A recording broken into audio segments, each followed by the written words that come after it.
Hello and welcome. Let's be very clear, I'm not here to teach you, but to share with you my thoughts on photography. Photography is not just a popular hobby, but also a very rewarding profession. With immense opportunity of self-employment in the business of photography, it has a great potential for primary as well as secondary income. With a camera in our pocket, we all have become a photographer in our own rights. However, it may be very easy to take some good photographs, but it is not as easy to become a good photographer. We may end up taking a good snap by following certain rules, or may chance upon a great picture even without realizing the why and how of it. A good photograph could happen by chance, but a good photographer is certainly not a product of chance. You have to have it in you so as to become a good photographer. So even before you think of a camera, think of yourself behind the camera. Have you ever observed whether you just aim and shoot while capturing a moment, or you think how you would make that moment freeze in a frame?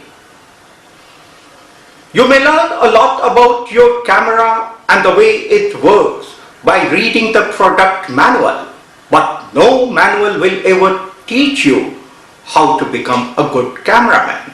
Yes, indeed, you can learn the science of photography, but the art of photography comes to you naturally.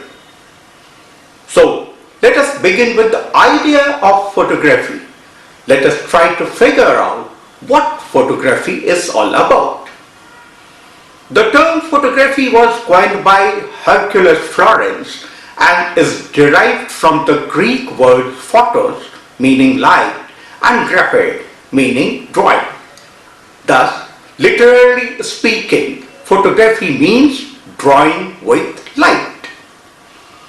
In other words, photograph is the impression of light on any surface, physical or digital, which brings forth an expression.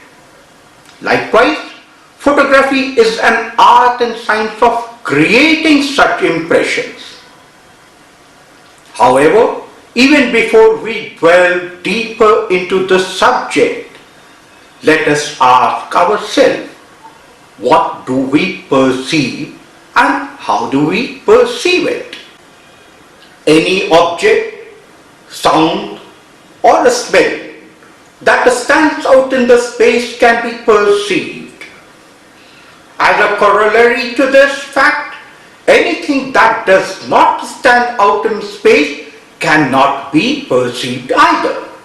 Thus, only a discrete sound can be heard, a diverse odor can be smelled, and a distinct object can be seen. Now the question is, how do we perceive a sound, an odor, or an object? Obviously, we perceive through our senses.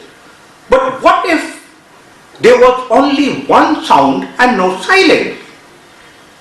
Will we know what we are hearing? Isn't it the silence that makes it possible for us to recognize a sound? When we meet again, we shall talk about the various ways in which we can draw the light. Goodbye till then.